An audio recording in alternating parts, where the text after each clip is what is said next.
As new revelations surface, the stakes have never been higher and the evidence more disturbing in the case against Sean Diddy Combs.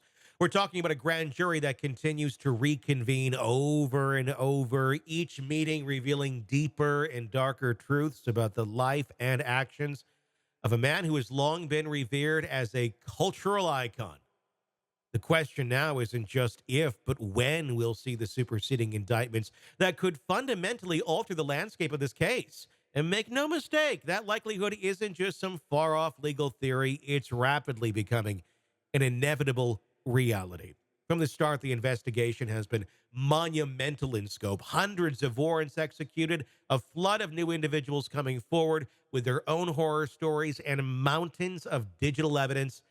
This case is building like a freight train, each new piece making it more likely that Diddy will have to answer to charges that could carry sentences far beyond 20 years. We're talking about crimes that allegedly stretch into realms of organized abuse and human suffering on a scale few could even fathom. And as the grand jury continues to work, it's becoming clear that the case will not simply fade away. It's a legal storm that Diddy's defense team, no matter how formidable, may not be able to weather. What's striking and frankly horrifying is the psychological and physical devastation reportedly inflicted on numerous victims, some of whom are minors. The stories we've heard are gut wrenching, and they paint a portrait of systematic exploitation that no amount of celebrity glamour can hide.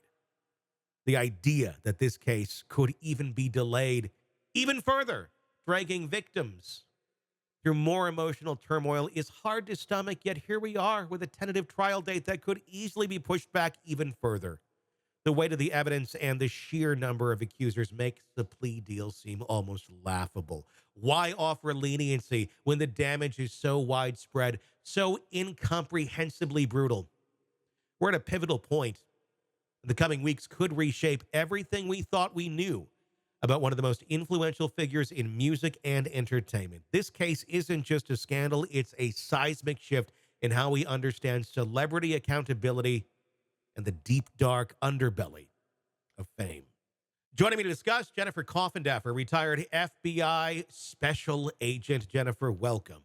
What's the likelihood that we're going to now be seeing superseding indictments as the grand jury continues to reconvene over and over here? I think we're going to see superseding indictments. My belief was that was always a probability, not just a possibility. And that's because I truly believe they haven't been able to pour over everything they've had Yeah. from all those warrants and all the new people coming forward. And we're going to see superseding indictments. That's my belief. Which will likely then push the case back further and further. I know right now it's tentatively scheduled for early next year, but you've been very good on predicting these sort of things. How far out do you think it will be before Diddy sees the inside of a courtroom in an actual trial setting, not just a hearing? Well, it'll be interesting if he pleads or not. I don't think there's really any incentive at this point for him to plead. I think they're going to have to fight this. I don't think that they will win. I don't know. They could put something on the table that Diddy might like. In other words, 20 years instead of life, or because that's what he's looking at. So it's a possibility that he could plead. Having said that, this will not see if this goes through the normal processes without any pleas being arranged. I'll say 4 years. Okay, let me ask you this: with all the pleading that it could potentially go on, if you had just like one charge against you from one person, you could get 20 years for that. We're talking a lot of people. We're talking potentially hundreds of people who have these claims against him. Um, that to me seems like, why would you even offer a deal at that point? Because you're almost like you're condensing all of the crimes into one and just essentially punishing for one. I'm assuming they take that into account and go, there's like a litany of this stuff. It's far more than one person affected here. This is beyond a 20-year sentence for something like this. I would assume that would be going into consideration as they're continuing to go after this, whether or not they would offer him even a plea option. I'll tell you what, Tony, I've seen everything. for years. I worked what we call Title III Yeah. investigations, which are very long-term investigations. And the only reason I bring this up is because um, I've seen prosecutors make the decision to plea on the first day of court. Even when everything's done, you have people taped. There couldn't be stronger information. You got 10 people sitting there in court with all their high dollar attorneys, and then they plea it out. Yeah. So it's very disappointing to the agents because the agents work so hard on these cases and they're invested and they're sickened. Be quite frank, you ask what happens behind the scenes. I mean, they're sickened. Remember, the public is hearing about this. They're having to watch it, Yeah. and there is nothing more grueling. Uh, and we all had to do it. Is sitting there watching child pornographic uh, Yeah. videos and pictures one after another, because that's your job. And then when a prosecutor then says, "Oh, that's okay," in the interest of money, of time, of moving on to the next person, they're willing to take 20 years. Done.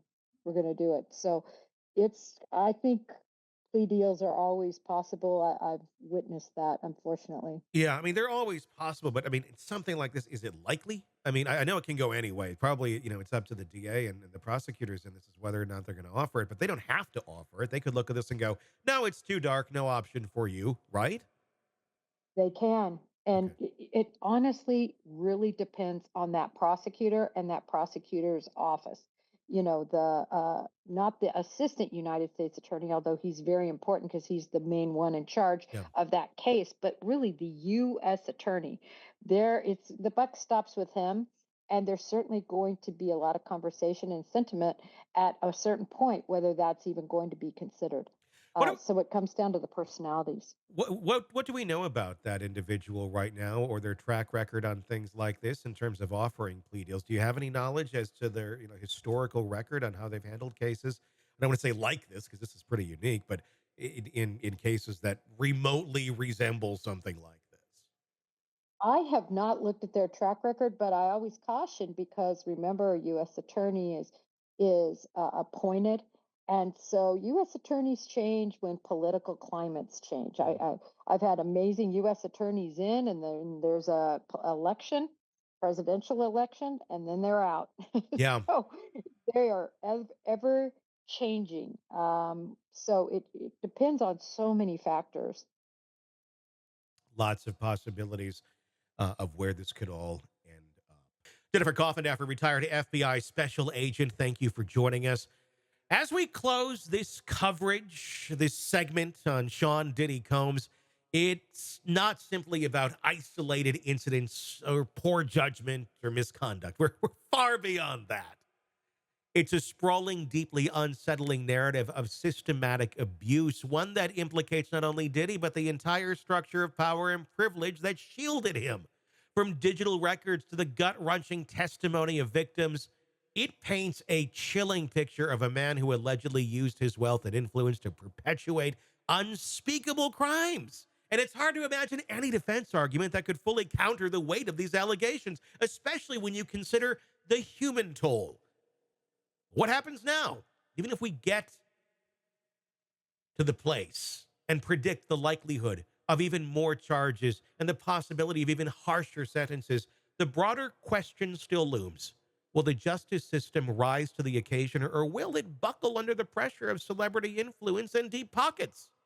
History shows us that cases of this magnitude can swing either way, and Diddy's defense team is undoubtedly banking on the idea that high profile figures can emerge relatively unscathed. Yet the tide seems to be turning. Public sentiment combined with the relentless pursuit of federal investigation suggests that this case could be very different. And finally, there could be, should be, let's hope there will be, real accountability. The prosecutors have a monumental task ahead, balancing the intense media scrutiny, the high powered legal teams, and the emotional burden carried by the victims. It is a daunting process. And yet, for the sake of justice, every moment matters. Victims who have carried the weight of trauma for years or even decades, they deserve closure. They deserve a resolution that doesn't compromise on the truth. And more evidence comes to light, as it will, the potential for a trial drags on. We can only hope that it isn't another case lost in the quagmire of deals and technicalities. So, where do we go from here? We watch, we wait, and we hold those in power accountable. The world will be watching, and we won't stop until the truth, however dark, is fully exposed. Thanks for staying with us on this intense and unsettling journey. I'm Tony Bruschi. Don't forget to press subscribe because there's more to uncover, and we'll be digging for every last detail.